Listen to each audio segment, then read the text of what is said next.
As we leave high school, we need to make our voices heard. Today, I was going to talk about TV and media and content because it's something that's very important to me. However, under light of recent events, it feels wrong to talk about anything but what is currently affecting me and millions of other women in the state. Recently, the heartbeat bill was passed in Texas. Starting in September, there will be a ban on abortions after 6 weeks of pregnancy, regardless of whether the pregnancy was a result of rape or incest. 6 weeks. That's all women get. And so before they realize, most of them don't realize that they're pregnant by 6 weeks.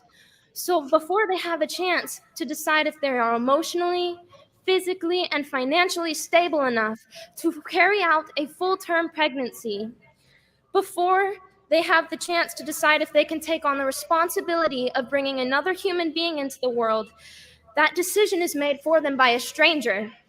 A decision that will affect the rest of their lives is made by a stranger. I have dreams and hopes and ambitions. Every girl graduating today does. And we have spent our entire lives working towards our future. And without our input and without our consent, our control over that future has been stripped away from us. I am terrified that if my contraceptives fail, I am terrified that if I am raped, then my hopes and aspirations and dreams and efforts for my future will no longer matter. I hope that you can feel how gut-wrenching that is. I hope you can feel how dehumanizing it is to have the autonomy over your own body taken away from you. And I'm talking about this today, on a day as important as this.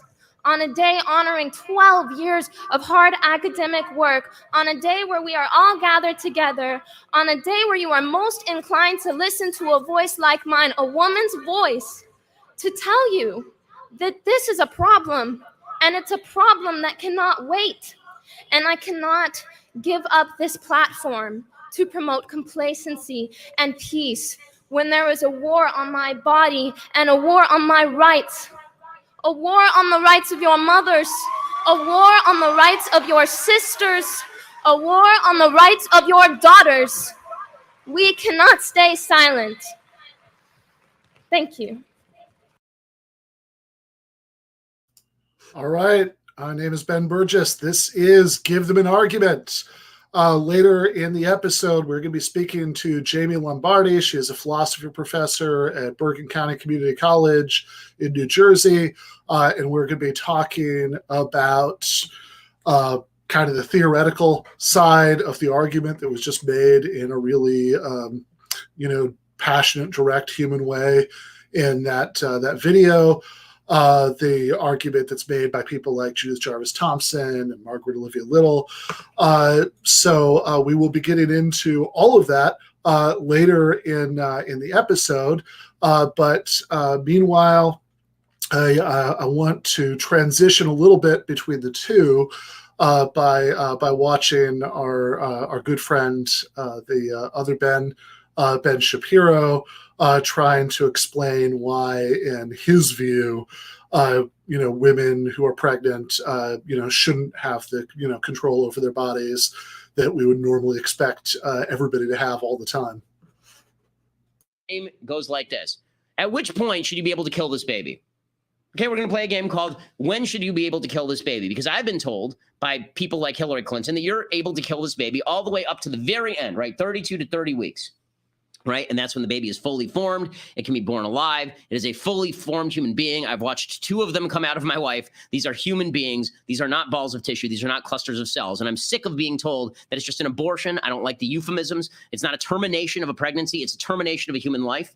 Okay, it's a murder of a human being when you're talking about these babies and this idea that you get to choose that. Look, you got to choose a lot of things in life. You don't get to choose another human being's death. That's not something you get to choose. So when is it okay to kill this? When is it okay to kill this? Is it okay to kill this thing at week 14 when the heart is pumping several quarts of blood through the body every day? How about week 15 when the baby has an adult's taste buds? How about month 4 when the bone marrow is beginning to form? How about that? Or how about weeks 9 and 10 when the baby's teeth are already beginning to form? Its fingernails are already beginning to develop. We're talking about 2 months old, right? The baby can turn the head and frown. The baby can hiccup. Is that okay to kill? How about week 4? By the end of the week 4, the kid is already 10,000 times larger than the fertilized eggs was. There's already the beginnings of eyes and legs and hands. There are already brain waves detectable. Mouth and lips are present. Fingernails are forming. How about week 3?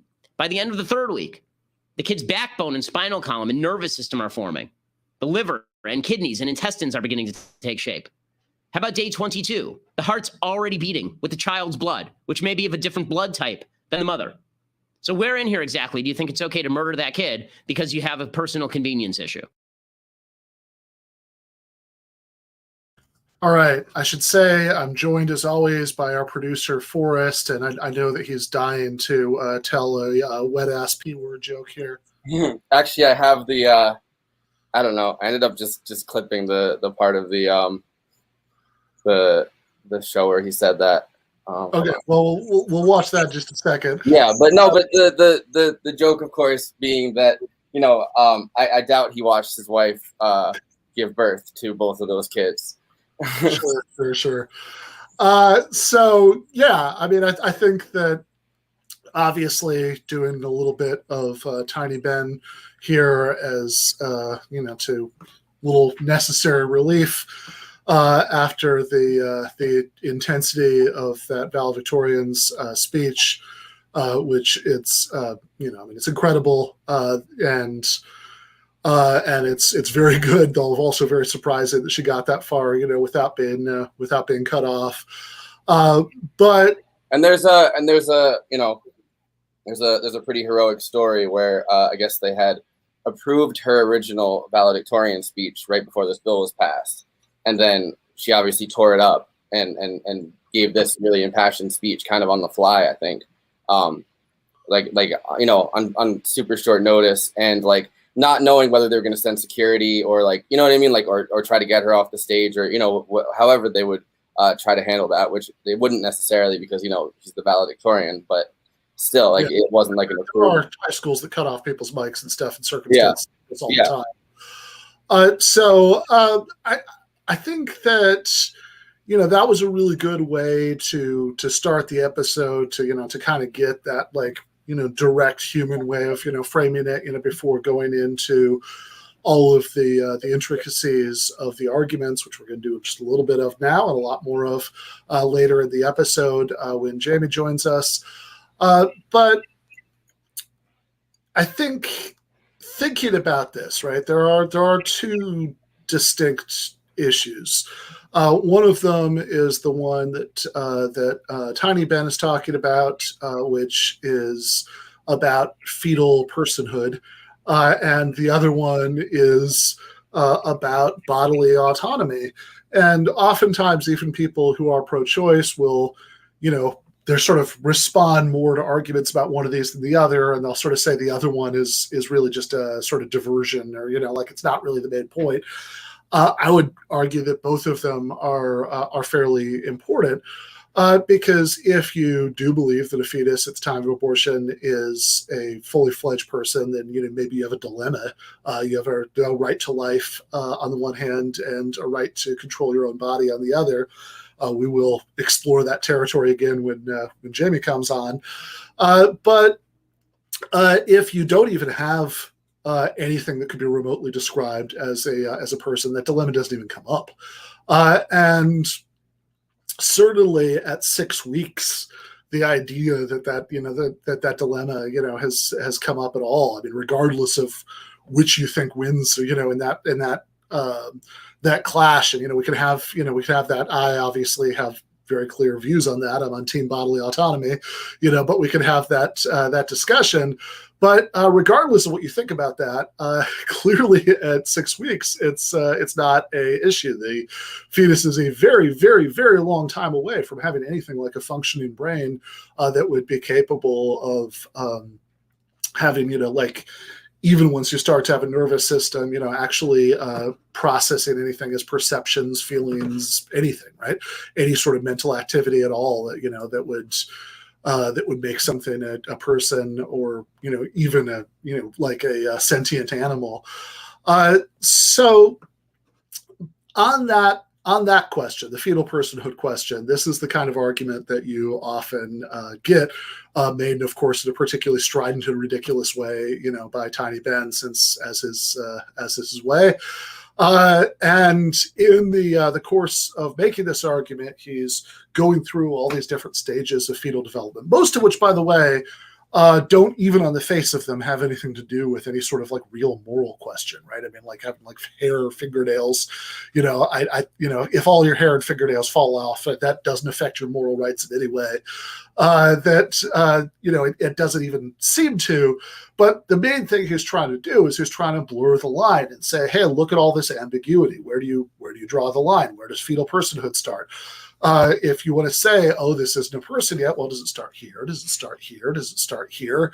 It's not clear, or at least his implication is that it's not clear where the cutoff point is. Now, I think that there are some plausible things you could say about a cutoff point, or at least a sort of range at which reasonable cutoff points would start to happen on the fetal personhood question.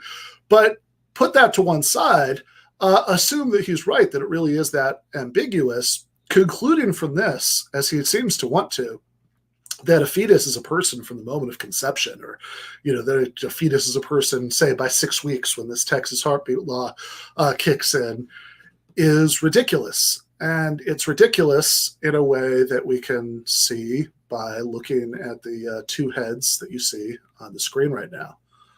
All right? So, Forrest is bald. Currently. I'm not. Now, look at Forrest's head. Imagine that we add one hair to it. We would still say, we'd still say it's bald, given the way we use bald. You're laughing really hard in the background that you're calling me out like this on on live. One hair doesn't make him not bald. 2 hairs wouldn't make him not bald. 3 hairs wouldn't make him not bald. So where's the cutoff point? It's cutoff point. If you have at least 3,643 hairs, you're not bald. Probably not, and that's probably not because we picked the wrong number. Like it's not 3,643. It's 3,749. So if you have 3,749 hairs, you're not bald. But if you have only 3,748, then you are. That would be ridiculous. And again, not because we picked the wrong number. So conclusion that you could draw from this is that they're just that one hair more or less can't make a difference. That sounds sort of plausible if you're thinking about that, but there's a problem with the one hair can't make a difference one way or the other principle, which is that if we apply it 1,000,000 times in a row, starting with a head that has no hairs on it, we get the result that you could have, that you could look like me. You could have much more hair than I could. You could look like, I don't know, Fabio in his heyday, and you would still be bald. So something clearly gone wrong there. That sort of clash between postulating exact cutoff points sounds ridiculous, and clearly it can't be true that one hair makes no difference, because if you apply that principle enough times, you get the result that there's like no distinction between being bald and not being bald. Is called the Sorites paradox. It's Sorites is the Greek word for heap. So the original ancient Greek version of this paradox was about how many stones it takes to make a heap of stones. And what to say about this is controversial. That there are analytic philosophers who spend way too much time thinking about what to say about borderline applications of vague terms. But one thing that everybody has thought about this agrees on is that it's a mistake to leap from the premise that we're not sure exactly where the cutoff point is between two things. Or even maybe that we can't be sure that there's no clear place to draw the line between two things, and the conclusion that there's no difference between them, or that the difference doesn't matter. Because if we concluded that, then we'd have to say that 2 rocks lying a foot away from each other on the floor are a pile of rocks, or a heap. We'd have to say that Forrest is whatever the opposite of bald is, haired.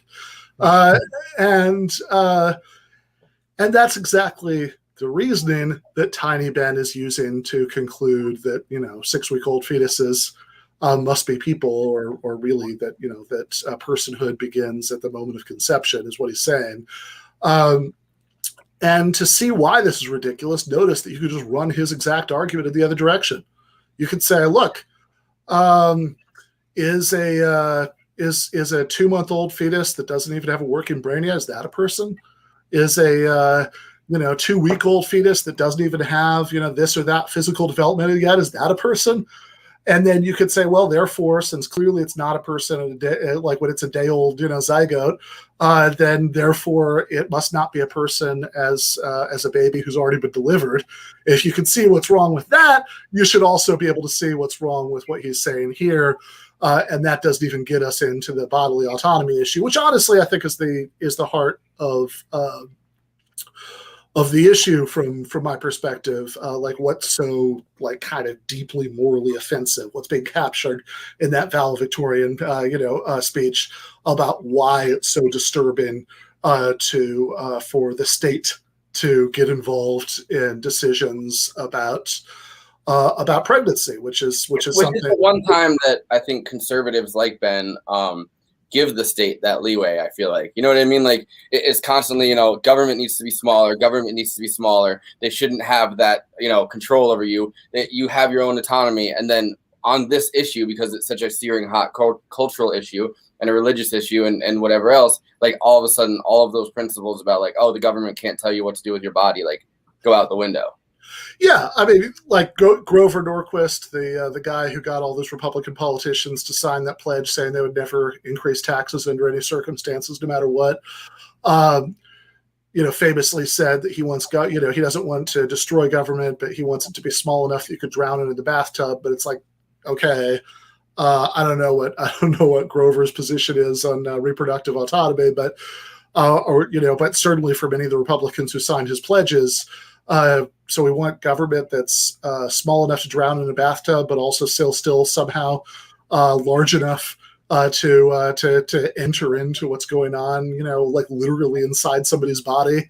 And I mean, similarly with the death penalty, which is another issue that comes up constantly, like the state literally having ownership of your body. Like, you know what I mean? Like it's like I guess there's a body blindness to it or something you can say, but conservatives suddenly, these more reactionary issues, they suddenly fall back and give the state full control. Yeah, no, absolutely. Actually, there's a really good, that reminds me, there's a debate from the 90s about the death penalty with Christopher Hitchens and Jesse Jackson on one side of it and a couple of guys from the National Review on the other. We should do some Sunday night for the Sunday night debate breakdown. Because Hitch makes exactly that argument that that you just made in the video. I'd love to join for that one. I like yeah, absolutely. About the state asserting ownership over your body, and we should be careful here too, because it could be easy, I think, for people in left media to spend to get so focused on pointing out their enemies' ideological hypocrisy that they sort of treat that as if that's the game, that's like the goal.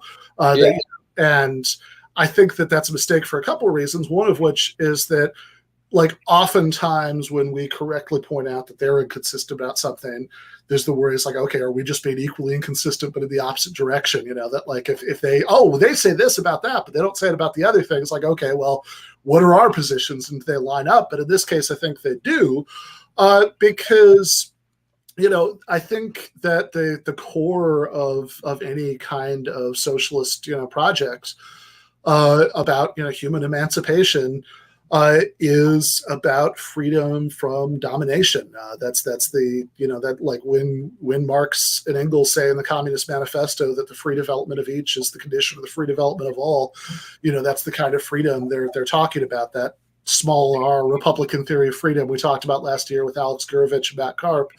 And as far as freedom from domination goes, obviously we care about that at the workplace.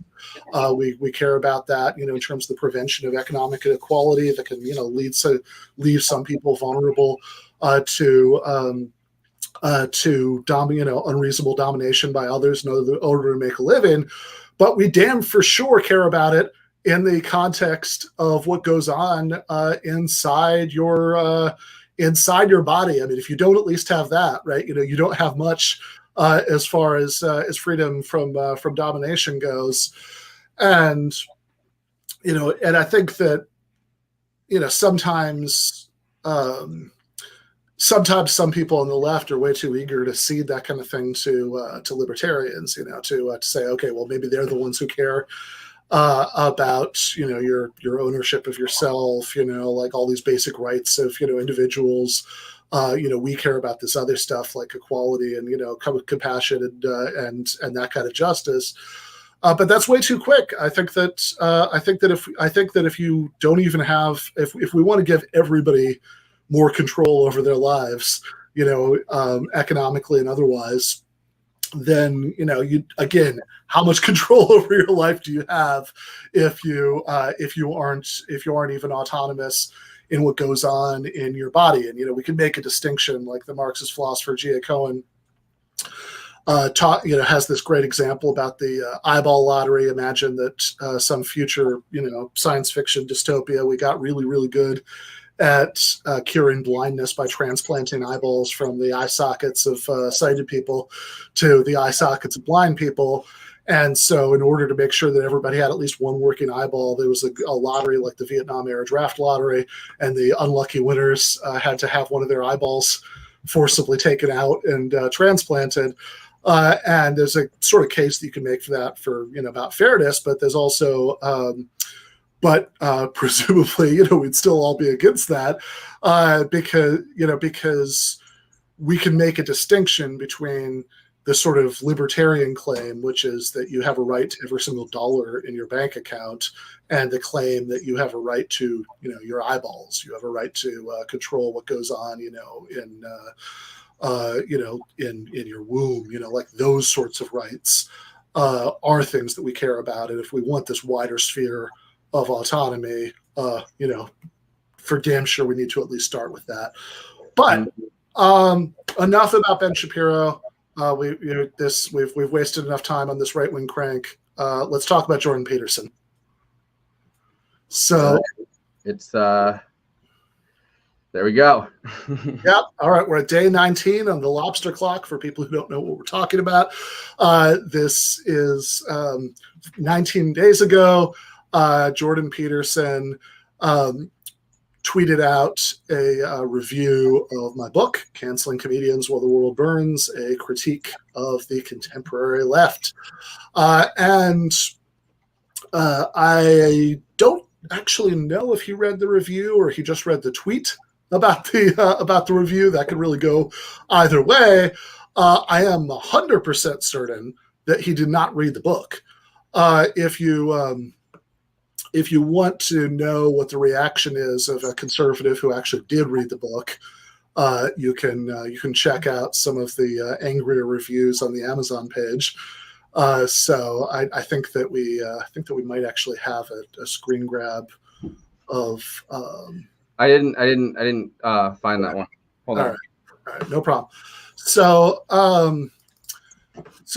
if you look at these, actually, I might be able to grab this real quick.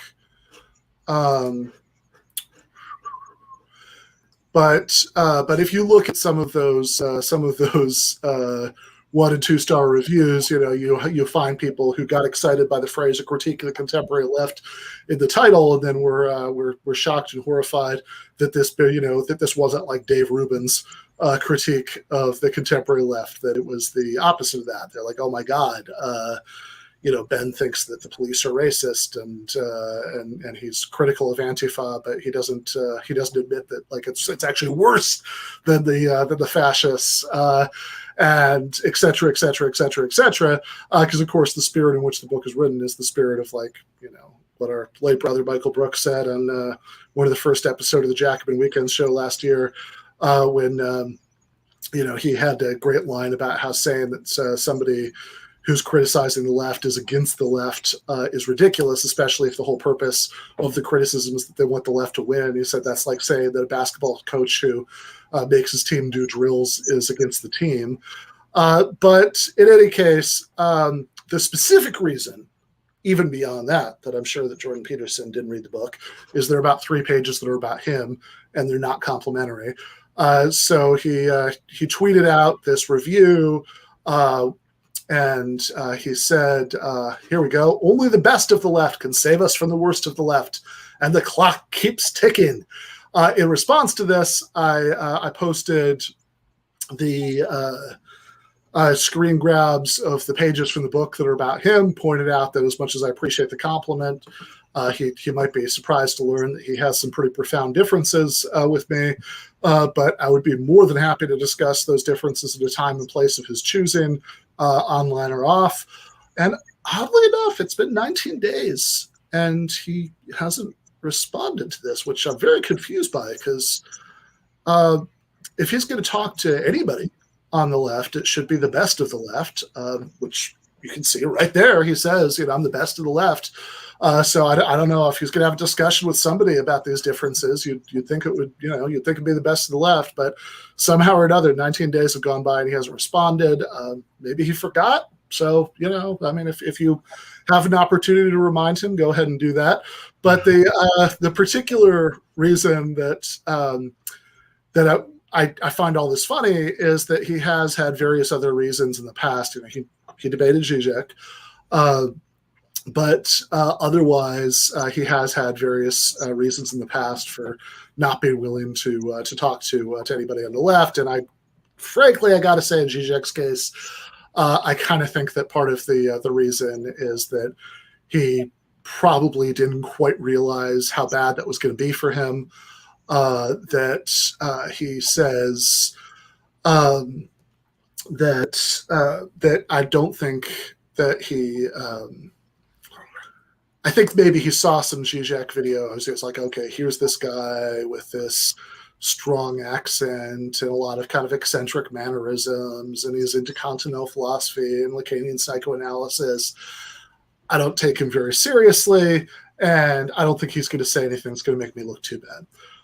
That would be my cynical take on that. Beyond the fact, of course, that also he knew that Zizek was going to be a big draw. But there's also the whole like Zizek made the quote about Hillary and Trump, and that was twisted into Zizek supports Trump, and all of the identity politics videos. I don't think Jordan Peterson went that deeply, but I'm sure whoever did suggest that debate to him and his team, probably looked into some of that stuff. Rather than some of the deeper some of the deeper philosophical stuff that Zizek puts out there. Yeah, fair enough. Do we have the clip of Peterson responding to the invitation from Richard Wolff? The question is whether or not the past is over. There's a Marxist philosopher named Richard Wolff who challenged me recently on YouTube to a debate. And hold on. I just set up my screen again, and it's like, do you want to press the screen thing down there? Yeah. There we go. The question is whether or not the past is over. There's a Marxist philosopher named Richard Wolff who challenged me recently on YouTube to a debate, and really the answer that I posted was this forward, and he accused me of being stuck in the past. It's the wall fell in 1989 and the horrors of the Soviet era are over, and we can't eternally tar Marxism with the brush of these past events.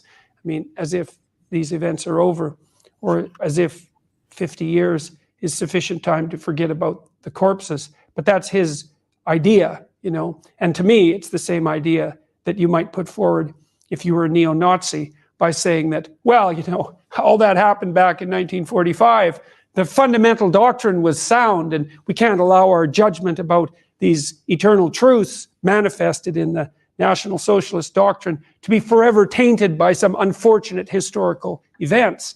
And I think that's just, I don't even know what to say about it. One of the telling things about his comments was that he only talked about the Soviet Union and not all the other terrible places that the same doctrine had been implemented with equally murderous effects.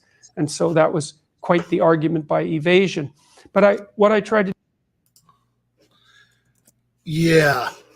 So, and above and beyond everything else you could say about that, and also makes it very funny that he was willing to debate Zizek, even though he wasn't willing to debate Wolf, because honestly, out of the two of them, Wolf is much more stridently anti-Stalinist. When he talks about that subject, Zizek is much more open to sort of ambiguity and irony and sort of playing with layers of nuance, and Wolf is much more directly like, no, that's not what I want. Here's the problem.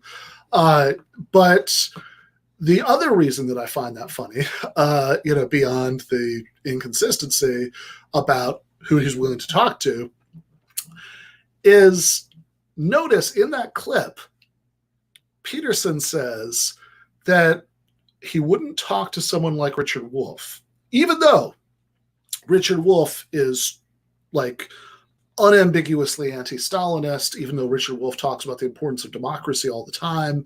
But he wouldn't talk to Richard Wolff because Wolff is a Marxist, and Marxism is eternally tarred by the atrocities committed by Stalinist regimes in the Soviet Union and elsewhere. Okay, even though, of course, Karl Marx was dead for several decades by the time any of that happened.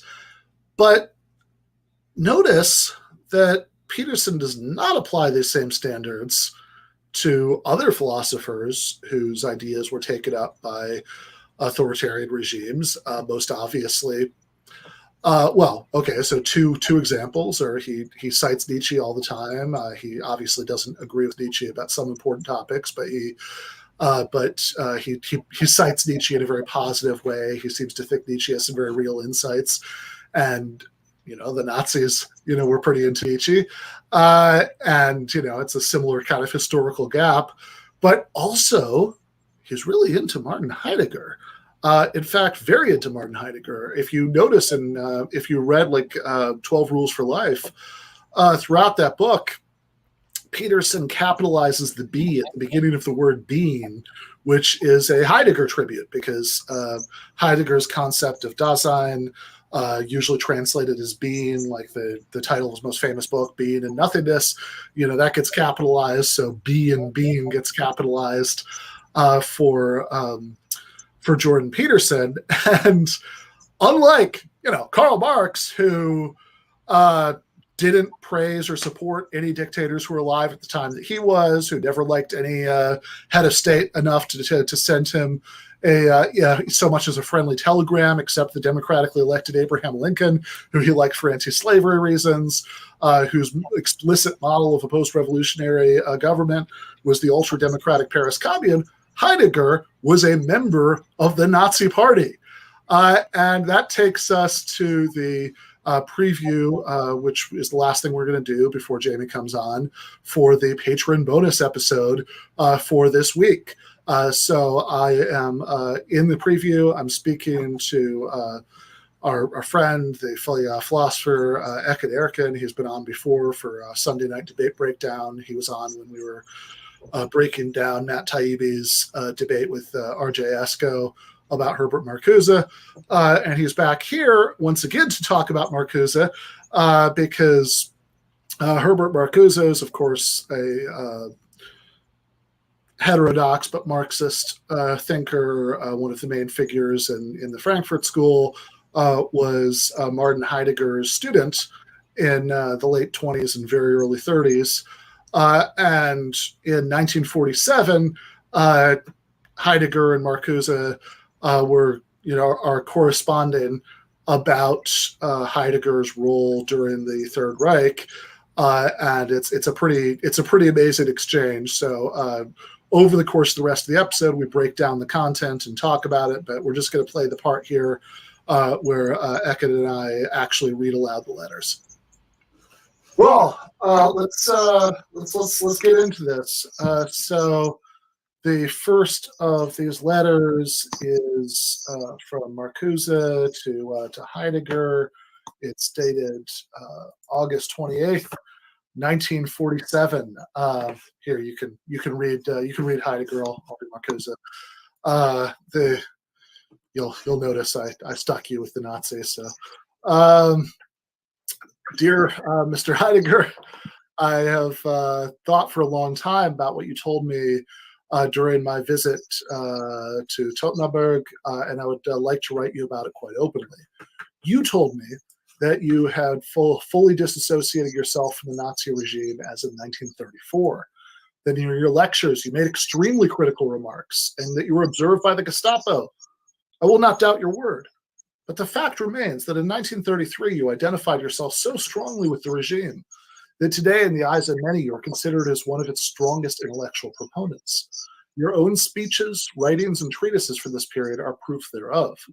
You have never publicly retracted them, not even after 1945. You have never publicly explained that you have arrived at judgments other than those which you expressed in 1933 to 34 and articulated in your writings. You remained in Germany after 1934, although you could have found a position abroad practically anywhere.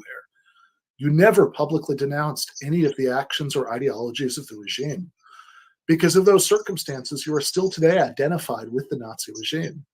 Many of us have long awaited a statement from you, a statement that would clearly and finally free you from such identification, a statement that honestly expresses your current attitude about the events that have occurred.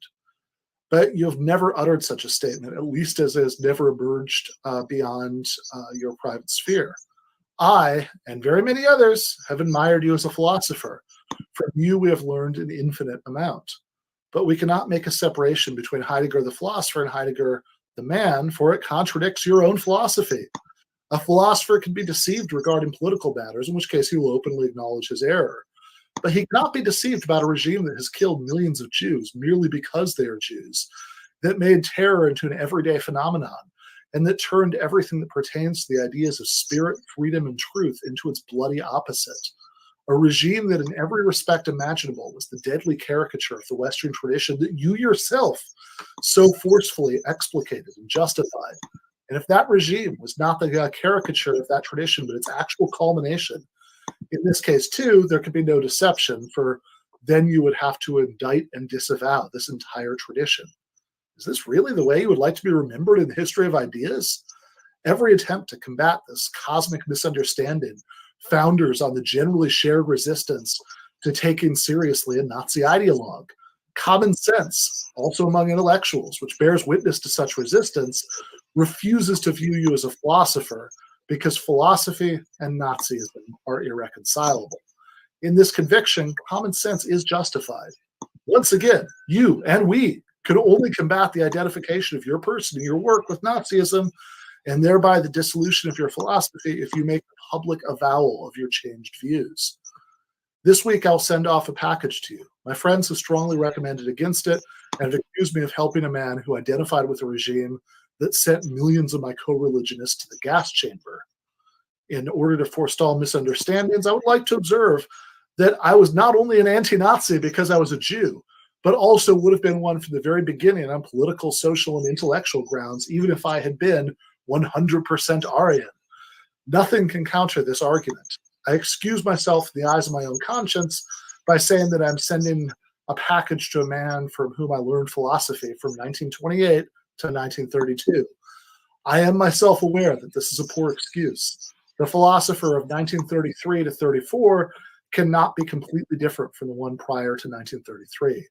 All the less so insofar as you expressed and grounded your enthusiastic justification of the Nazi state in philosophical terms. All right, you want to do Heidegger? Yes, and before doing that, I should just say I think that Marcus was pretty articulate there. Yeah, that was not mincing words. Like it's a very straightforward. It's a very straightforward kind of case, but it's very clearly stated. Right. All right. Heidegger to Marcuse, Freiburg, January 20th, 1948. Freiburg being where the letter is sent from. The package that you mentioned in your letter of 28 August has arrived. I thank you for it. I think that it accords with your and your friends' wishes that I have had the entire contents distributed to former students who are neither in the party nor had any other connections to National Socialism. In their names, too, I thank you for your help. If I may infer from your letter that you are seriously concerned with reaching a correct judgment about my work and person, then your letter shows me precisely how difficult it is to converse with persons who have not been in Germany since 1933, who judge the beginning of the National Socialist movement from its end. Regarding the main points of your letter, I would like to say the following. 1. Concerning 1933. I expected from National Socialism a spiritual renewal of life in its entirety, a reconciliation of social antagonisms, and a deliverance of Western Dasein from the dangers of communism. These convictions were expressed in my rectoral address. Have you read this in its entirety? In a lecture on the essence of scholarship, and in 2 speeches to students of Freiburg University. There was also an election appeal of approximately 25 to 30 lines published in the Freiburg student newspaper. Today, I regard a few of the sentences as misleading. 2. In 1934, I recognized my political error and resigned my rectorship in protest against the state and party. That number 1, i.e. Heidegger's party activities, was exploited for propaganda purposes, both here and abroad, and that number 2, his resignation, hushed up for equally propagandistic reasons, failed to come to my attention and cannot be held against me. 3, you are entirely correct that I failed to provide a public, readily comprehensible counter-declaration. It would have been the end of both me and my family. On this point, Jaspers said that we remain alive is our guilt.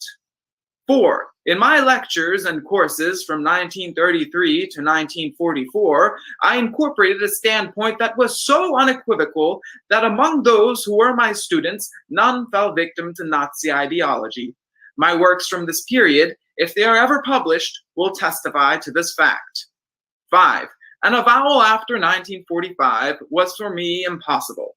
The Nazi supporters announced their change of allegiance in the most loathsome way. I, however, had nothing in common with them. 6. To the grave, justified accusations that you express, quote, about a regime that murdered millions of Jews, that made terror into an everyday phenomenon, and that turned everything that pertains to the ideas of spirit, freedom, and truth into its bloody opposite, unquote, I can merely add that if instead of, quote, Jews, unquote, you had written, quote, East Germans, unquote, i.e. Germans of the Eastern Territories, then the same holds true for one of the Allies, with the difference that everything that has occurred since 1945 had become public knowledge, while the bloody terror of the Nazis, in point of fact, had been kept a secret from the German people. In conclusion, I would like to ask you to consider that today, too, there is false propaganda. For example, that rumors are spread that contradict the truth. I have learned about positively nonsensical defamations about me and my work. I thank you for the open expression of your misgivings about me. I can only hope that you will someday find again in my works the philosopher with whom you studied and worked. With my best greetings, Martin Heidegger. Yeah. So I guess a couple of initial thoughts there. First of all, the idea that that later publications were going to make him look better in this period, I'll, not so much. Black notebooks, they did not help. Yeah, the stuff that was published just a few years ago is pretty bad, right? I mean, it's like there's a lot of like, hey, just in case this wasn't clear when I said this, what I meant was the Jews. So that didn't, doesn't really strengthen the case that he's making to Marcuse. Also, so this is like, all right. I mean, I guess he certainly is expressing not liking some of the atrocities that the Nazis committed, but this is also not like the most unequivocal. Like even in his letter to his Jewish socialist former students, right, which is where you think he'd be the most like eager to disassociate himself with this. This is not exactly an unequivocal renunciation of those views.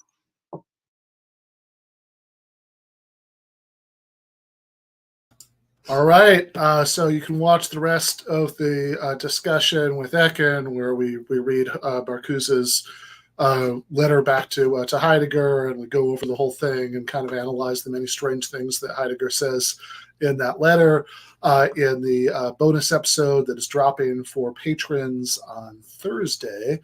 But meanwhile, we have Jamie Lombardi, who is on here to talk to us about the sort of classic philosophy papers about abortion. Thank you so much for coming on, Jamie. Thanks so much for inviting me, Ben. How are you? I am pretty good.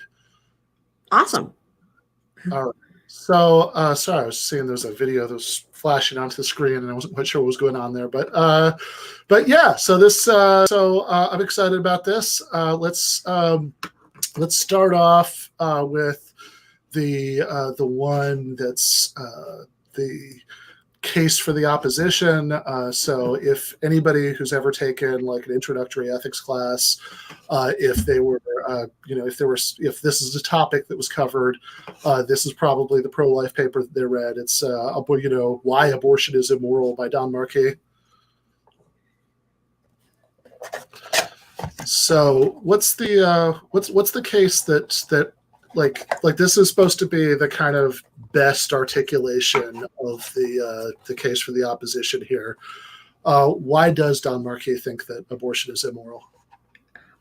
So what this paper ultimately comes down to, Marquis concludes that abortion is impermissible because it would deny fetuses, embryos of what he calls a future of value. And he thinks this avoids some of the more standard objections to I'm going to call them the forced birth arguments. I'm just going to lay my cards out on the table right out in front. I'm a partisan in this. Yeah. And he thinks this overcomes some of the advantages. It doesn't appeal to like the sanctity of life. It's not that life itself is worthy of protecting. He also thinks this preserves the possibility for what's it called? Not euthanasia, but when someone assisted suicide. Yeah. So he thinks it covers assisted suicide. If you have a hard line sanctity of life argument, you're going to have to be against a physician assisted suicide. He thinks this also helps distinguish why, for example, chemotherapy is okay, because you're not relying on it just being a combination of human cells. And you're not just relying on like the biological human nature of persons to get at the conclusion that abortion is immoral. Yeah.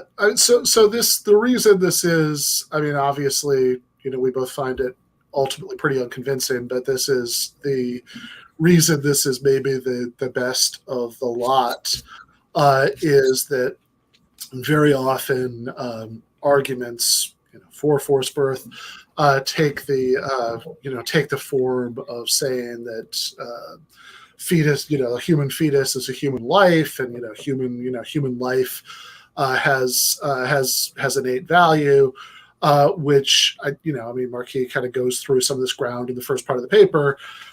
Gets you into some pretty strange places. I mean, if you think that that something being alive and human is all that ultimately matters, I mean, one thing is that you're excluding things that we surely want to include. Like if the aliens from Star Trek existed, then presumably we think that they had a right to life. You couldn't. We couldn't like murder Vulcans and slice them up for, Vulcan burgers. No, they're not human lives. They have completely different, evolutionary history. And then conversely, you gave the chemotherapy example. I mean, we could even just do this sort of really goofy, like if scientists found a way to keep a human arm alive in a laboratory, it would be alive and human, but it'd be really weird to say that it had an innate right to life because of that. Yeah, and so he thinks he avoids all of these complications, and he's particularly pleased because even though he says in the paper that he thinks ultimately this is going to come down to fetal personhood, he thinks, one of the advantages of this paper is that it sidesteps that you don't need a fetus to be a person in order for that fetus to have a future of value. And he goes through a number of different examples. Some of them are interesting, and they're good to teach to philosophy students to get them thinking through this. I always start when I do teach abortion, although I didn't do it in the plague timeline. But it's good to get students thinking through these. So he goes through a number of objections. Someone says that you can't value your future unless you're aware of having a future or you desire to have that future.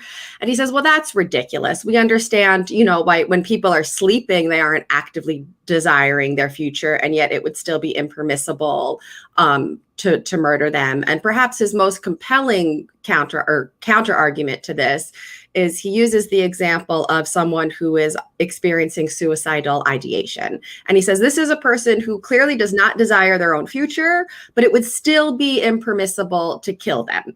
And so this shows that one need not desire their own future or think there is anything good in it in order for that future to, in fact, be of value and it to be a serious moral wrong to take it from them. Yeah, and there is something that's compelling about this account of why it's wrong to kill, anyone ever. That, sometimes I'm sure you've had the same experience. Like I'll go over this stuff in class, and I'll ask people, all right, give me your best shot. Explain why it's wrong to kill people. And they'll go through all these things like, killing, they experience pain while you're killing them. It's like, okay, well, kill them in their sleep painlessly. Why is that wrong?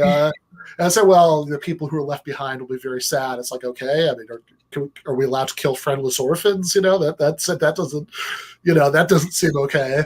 And Marquis has a very simple answer to this, that you're taking away something from a person by killing them. You're taking away these, as you say, valuable, this potentially valuable future, and that's something that a fetus has, even if a fetus isn't a person yet. The fact that it will become a person if allowed to develop into one is enough to have this valuable future that it can be deprived of.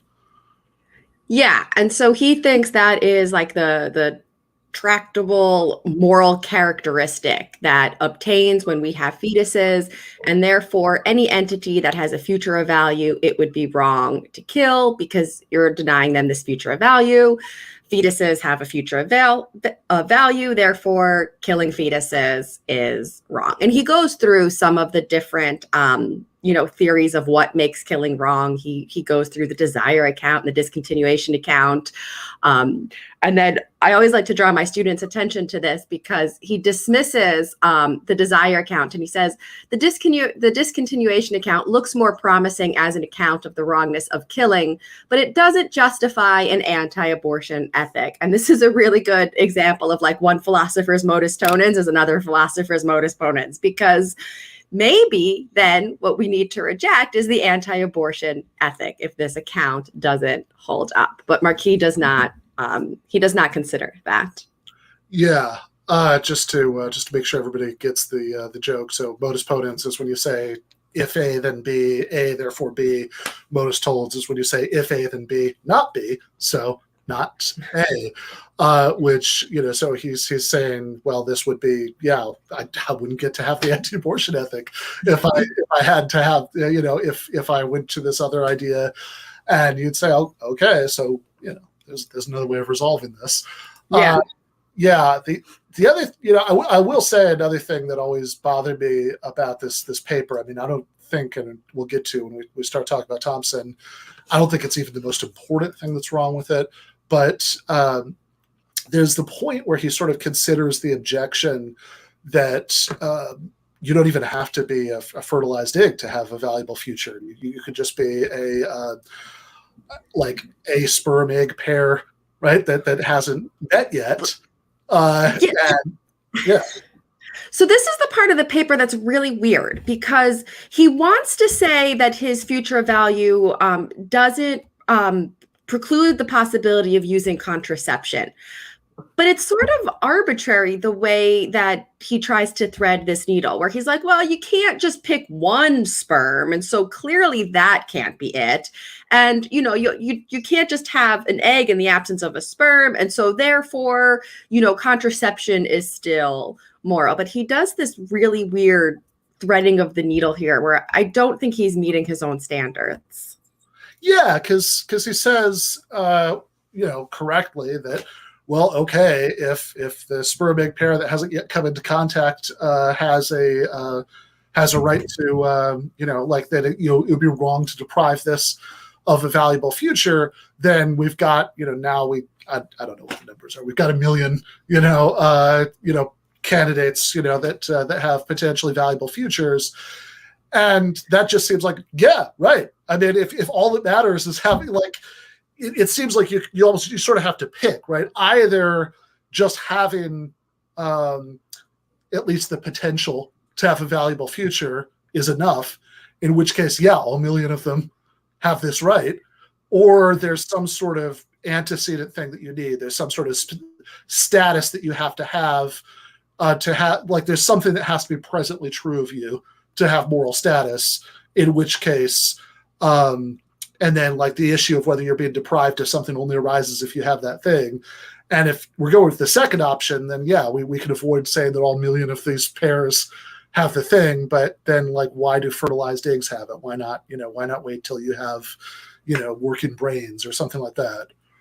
Right. And one could easily imagine that you could say, okay, well, maybe not all of these millions of sperm have the right to life, but surely each egg, there's an obligation to fertilize it because, you know, the eggs are relatively rare. There's only, you know, one per month. They're only viable for a much shorter period of a woman's life, unlike men who can produce sperm throughout their whole life. So, you know, you could make an argument based on Marquis' account that like it's morally obligatory to fertilize all those eggs, which seems sort of weird.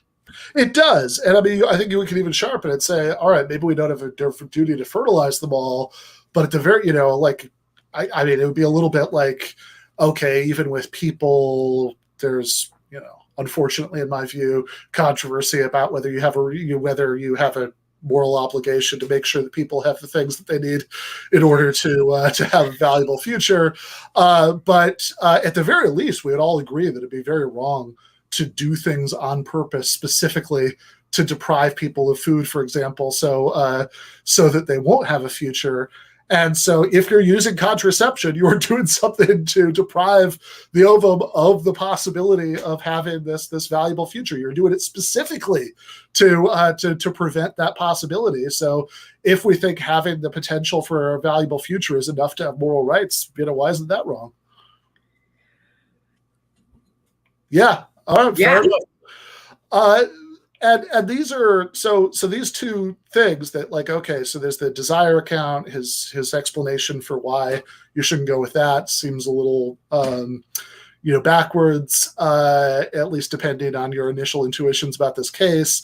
And his reason for saying that, you know, an unfertilized egg doesn't have moral rights seems a little arbitrary given the rest of what he's saying. But also, you could in principle agree with everything that Marquis says in this paper, more or less, except for like the sentences where he's like, therefore abortion is generally morally wrong, and still disagree with those sentences, because you could say, all right, he has established, you know, for the sake of argument, he's established that a zygote has the same sort of, all else being equal, right to life that we all do. But even if that were the case, that would just mean that we had two rights that were in conflict with each other. And that kind of brings us to Judith Jarvis Thomson. Yes. Yeah. So what the two things that I'll say about Marquis just before we move on. My biggest objection to this paper is that he talks about fetuses and embryos and gestation as though they exist in this sort of like magical ether space.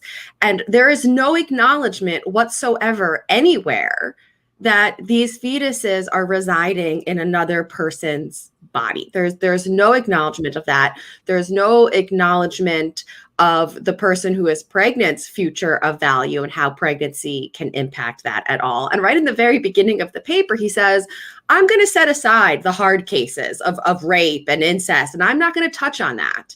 And it's like, well, why not? Because if it's a future of value that's motivating this argument, then like rape fetuses have just as much value in their future as non-rape fetuses. And so if you're going to make this distinction, or if your argument is going to break down in what you call the hard cases, maybe your argument's not that good. Right. Yeah. I mean, like, I guess what he thinks is that he's established that, fetuses generally have a right to life, and then maybe there are exceptions, but he's at least assuming that he's established that the default is yes, that there has to be some particular reason in these cases to think no. But you might think, well, look, thinking about some of the reasons why we might think that in the instance of rape that pregnant women shouldn't be legally obliged to carry the pregnancy to term. You might think that those general reasons apply to abortion in general, which is Thomson's point. So one of the first things that Thomson says. So this is Judith Jarvis Thomson, a defense of abortion, which I think is like. I wrote an obituary for Thomson last year for Jacobin. When I was looking this up then, I saw the claim a couple places that this is like the most anthologized ethics paper ever. So, it definitely seems like if it's either this or the trolley problem has to be right. So famous of philosophy papers. So between the two, one way or the other. Yeah. Yeah. So in and in this paper, the first, one of the first things that she says at the beginning is that it would. We are all right. One of the first things she says at the very beginning is, I'm inclined. Let's see. Here we go. We are asked to notice. So this is pretty much the Ben Shapiro argument we looked at earlier, that the development of a human being from conception through birth into childhood is continuous. Then it is said that to draw a line, to choose a point in this development and say before this point the thing is not a person, after this point it is a person, is to make an arbitrary choice, a choice for which is the nature of things that no good reason can be given. It is concluded that the fetus is, or any way that we'd better say it is, a person from the moment of conception, but this conclusion does not follow. Similar things might be said about the development of an acorn into an oak tree, and it does not follow that acorns are oak trees, or that we'd better say that they are. So she does make clear, like right at the get-go, that she's not ready to concede fetal personhood, that's not her point, that she thinks that that's actually true, at least of early term fetuses. But her strategy in the paper is to say, well, let's assume for the sake of argument, let's pretend that it was true, that every discussion about abortion is a discussion about killing an entity that actually does have all the moral, that all else being equal would have all the moral rights of a person. It still doesn't follow in the way that you think it might, right? So, or we could say it still wouldn't even follow from Don Marquis' valuable future thing in the way that Don Marquis seems to think that it does, that person or thing that has all the moral rights of a person, whether or not it's exactly a person yet, therefore right to life that would be strong enough to justify saying that abortion is wrong, or much less that abortion should be made illegal. Yeah. And so the basic setup of this is she imagines, you wake up one morning and you are attached to another person, and you've done nothing to bring this about yourself, right? But upon waking, you are informed that if you stay attached to this person for, we'll call it 9 months, they'll live, they'll be fine. But if you disconnect from this person, they're going to die. And in this example, they're a very famous violinist. So they're not just a person, they're a person of, extra moral status, I guess. Do violinists have more moral status than the rest of us? Is that because they're so? I would have stuck with music lessons earlier in my life. I'm not sure about that. Perhaps, I guess. I'm not sure. Okay. So I think the point that she's motivating here, I think, is that this isn't just, like a regular person, where this is like a special person, because we have to have them in categories, I guess. And she says, it seems that even in this case, where we don't just have a person, but like, this special violinist person, that you don't have a moral obligation to stay connected. Yes, it would be super erogatory if you did, and maybe you would be, noble and admirable, but there's no moral obligation to do so. In other words, you don't act wrongly if you say, disconnect me. Yeah, right. So I think actually Forrest had a short video clip for us for this, but maybe we'll watch that in a minute. No, we got it. All right. So this is there is this sort of all right. So this is from a let's see. Let me make sure I've got this. Forrest, do you want to pop up for a second and contextualize this for us? Yeah. So originally I was looking for a Ben Shapiro clip that claims to be out there, but apparently was not out there. So what I found is these very creepy right-wing Christian anti-abortion activists that Philosophy Tube had quoted, like had shown a video of in one of her videos. So this is kind of a breakdown of some of the arguments against the violinist theory. I mean, I don't think that it, is kind of very Christian-y. So the moral arguments are not, the moral arguments, take them as you will, I guess. All right, let's give it a quick watch. moral dilemma, sometimes known as sort of the violinist kind of objection. So imagine that it's a woman who wakes up and somehow this violinist who has some kind of need for dialysis or some kind of need for to be attached to her body. He is parasitic upon her and she wakes up and she's now connected to him. If she removes him from herself, he will perish and die. Is she morally obligated to stay attached to him for, let's say, 9 months? What should she do? And could we ever blame her if she wanted to detach that violinist from her? So it's a really great question, and analogies are fine. It doesn't have to be identical to be valid. The question is it an appropriate analogy? And at a number of points, I think it's actually not. Firstly, if I was standing on the street and a child walked past me, someone else's kid, and walked around the corner and something bad happened to them, say they got hit by a car, people would not hold me accountable. Why? Because it's not my kid. That's just a stranger. However, if it was my own child, say it was a 3-year-old, and say I walked into a shop and just left my 3-year-old out there, because I only want to get something sorted, and I come back and she's been abducted or something's happened to her, rightly I'd be held accountable. That's negligence. It's negligence.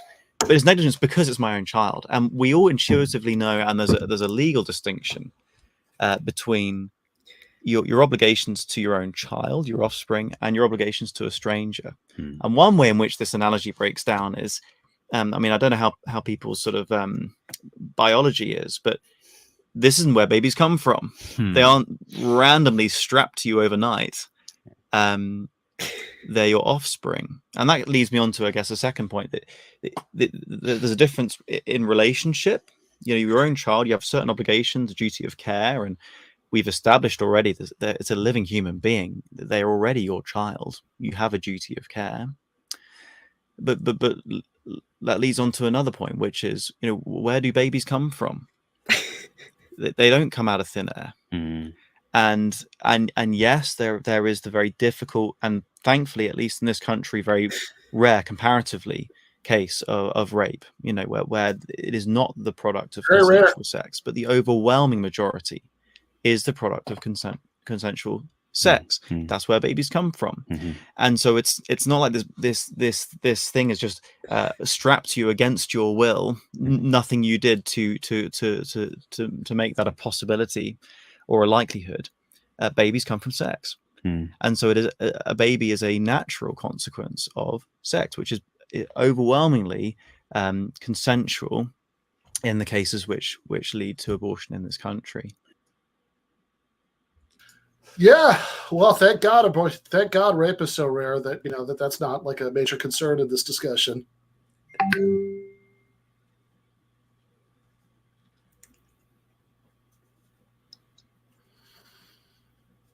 Yeah, so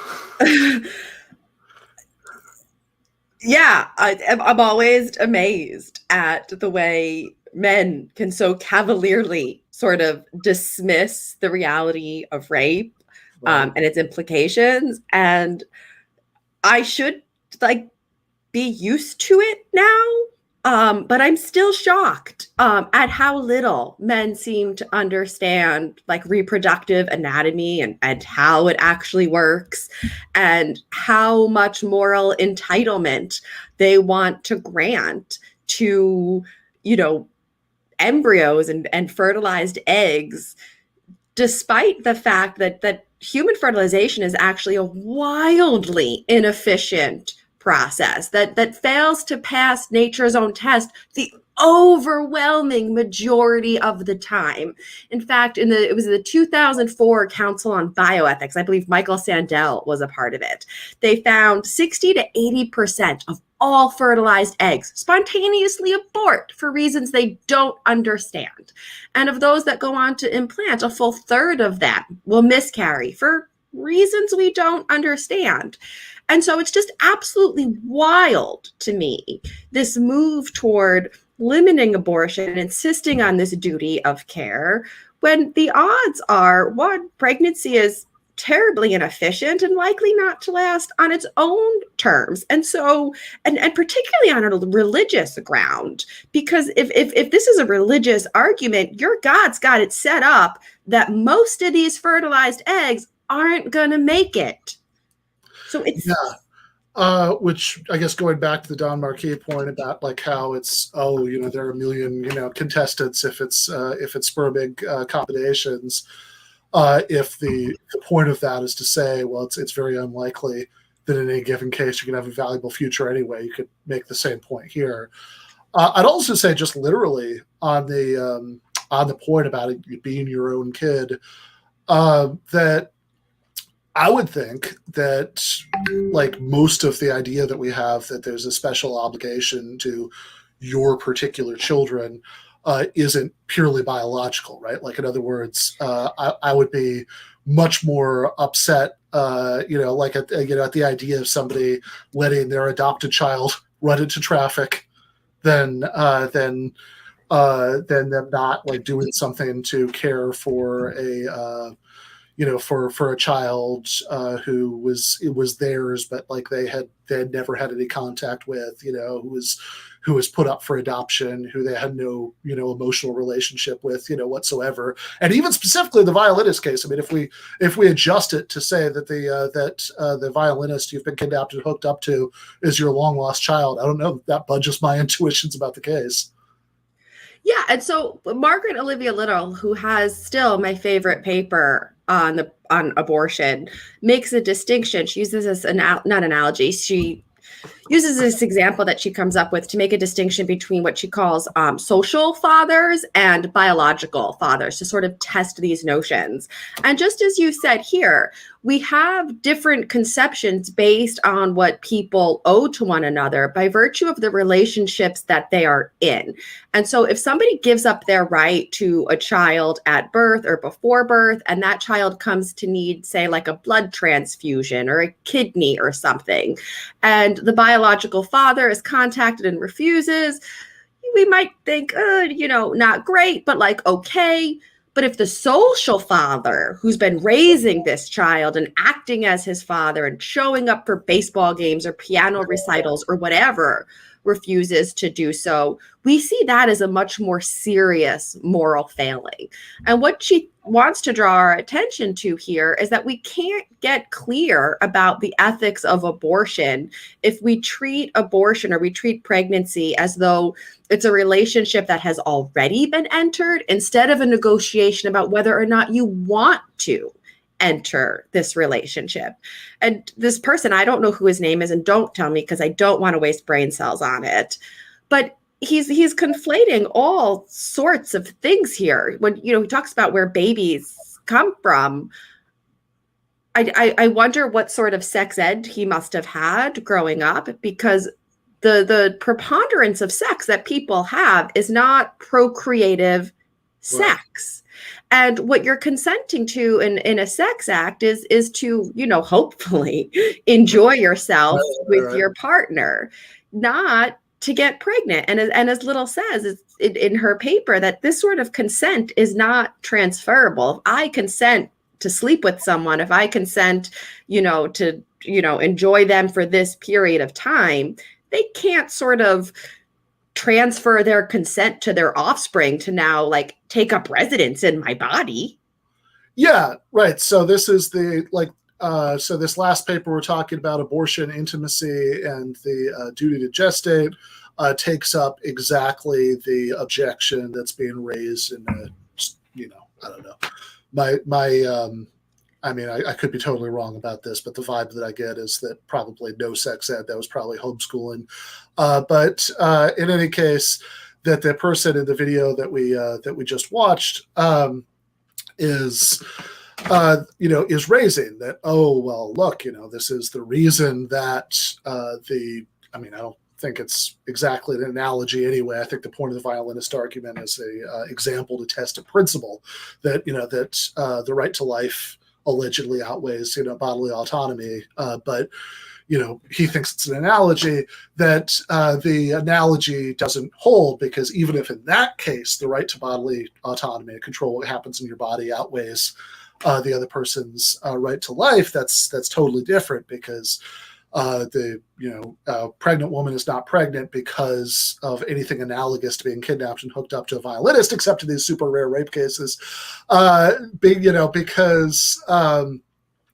that's not where babies come from. You know, it comes from sex.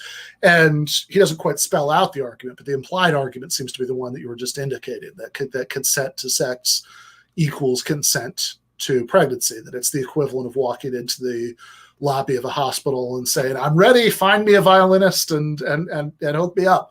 I'm going to do this. Which, even if somebody did do that, by the way, I think we would still say that they had a right to back out.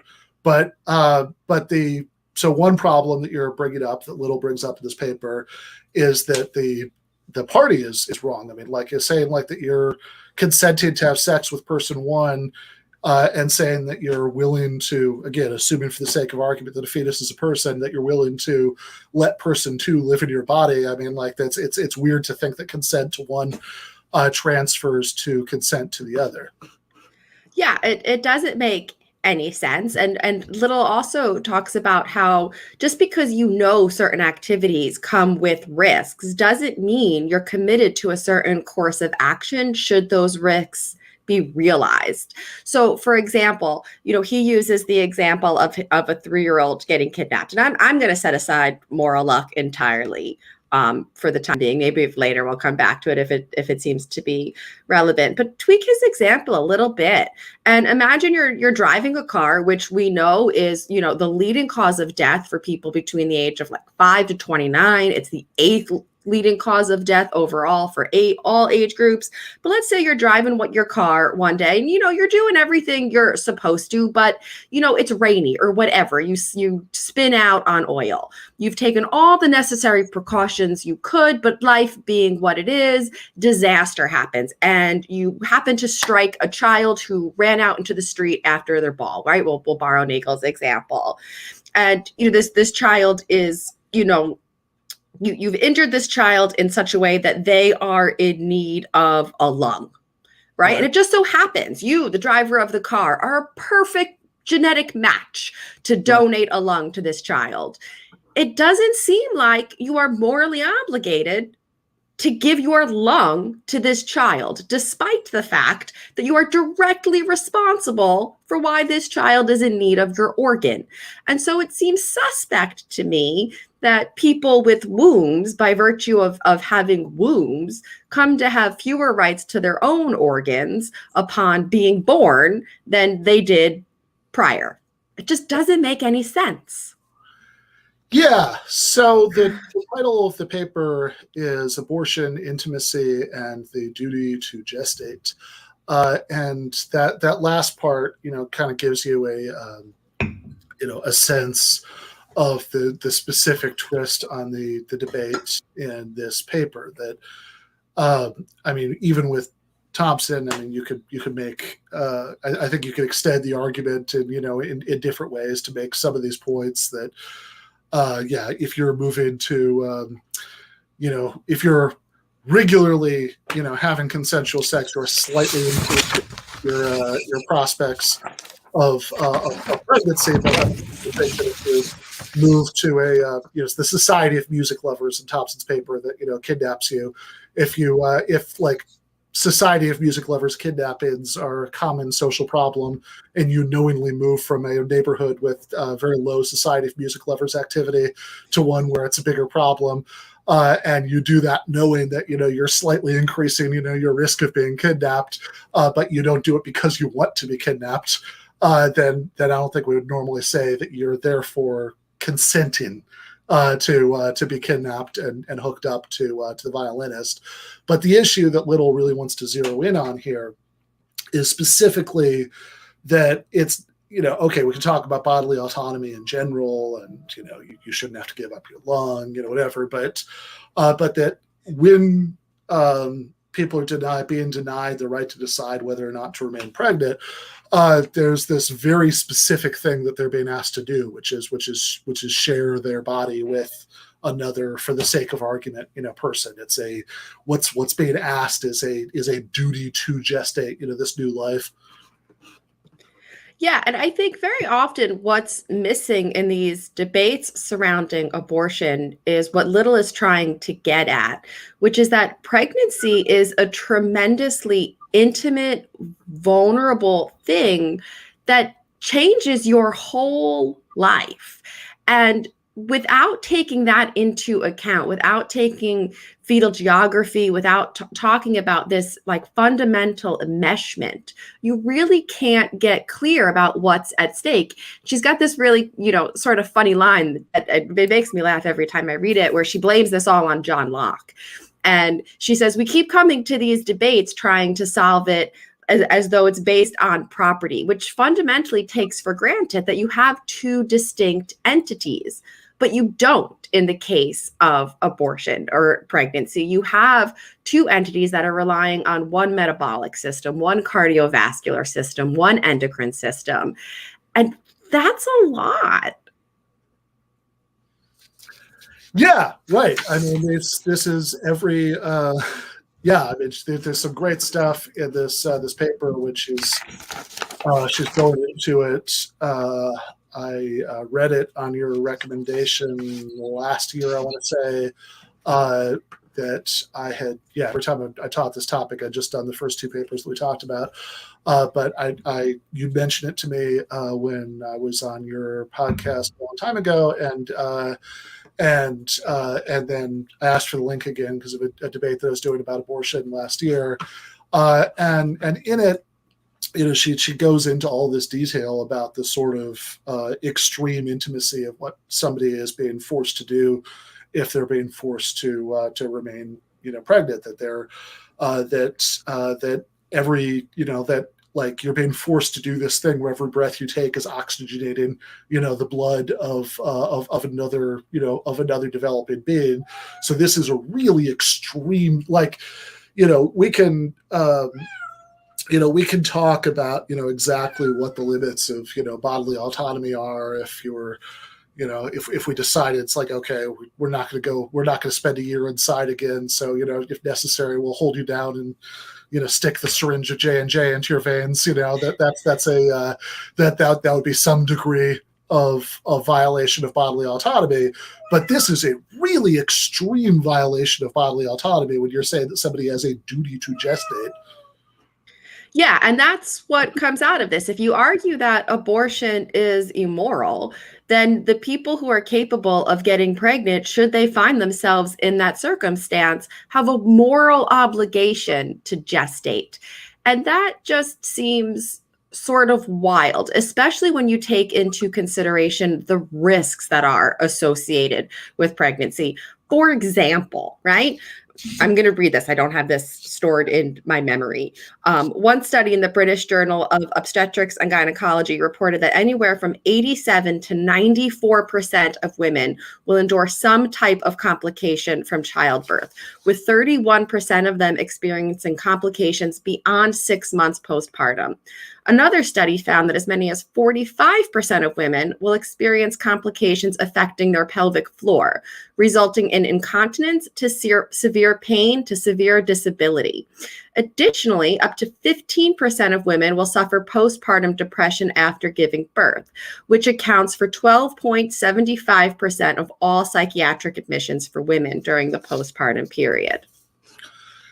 Yeah, so right. I mean, this is actually, we could go back to the Judith Jarvis Thomson paper and make a related point, because one of the things that I actually find the most powerful in Thomson's paper isn't even the sort of science fiction thought experiments that are what's most memorable, or sort of what the most time is spent on, but her point about Katie Genovese, who was allegedly stabbed while something like, I don't know, 24 people or something watched from their apartment balconies in New York.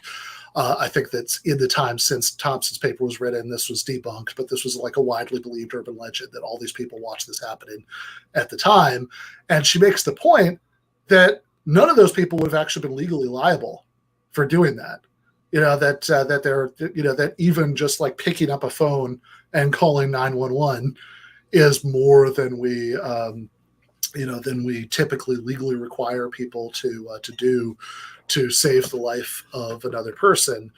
Whereas, tying into the quote from Little that you just read, when you legally require somebody to remain pregnant, I mean, you're required this incredibly intimate level of enmeshment that comes with pretty severe risks. Yeah, and I think this might be a good time to say that I don't actually believe that most people who are against abortion sincerely give two craps about fetuses or their future of value or their well-being, and that a lot of this has to do with policing women's sexuality. Because if there was a real desire to limit the number of abortions, we have enough data now. We know what works. We know it's access to healthcare. We know it's access to contraception. We know it's things like paid maternity leave. We know things like subsidized childcare reduces rates of abortion.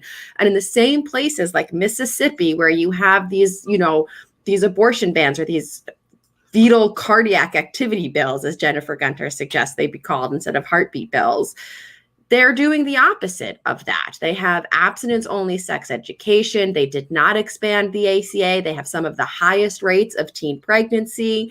This is not about protecting the unborn or protecting women. This is explicitly about policing women's sexuality. Right. Well, I would, if you could stick around for the first few minutes of the post game, I would love to put a little bow on the discussion if you have time. Sure. But we got to end the main show. We're going to go into the post game for patrons. We're going to finish the discussion with Jamie there. Also, David Slavic is going to pop on a little bit later to talk about the Grimes comments about artificial intelligence, just as a little relief at the end of the show. So thanks everybody for watching. Really appreciate it. Thank you, Jamie, for coming on. And the Heidegger and Marcuse episode we teased earlier is going to drop for patrons on Thursday. Left is best.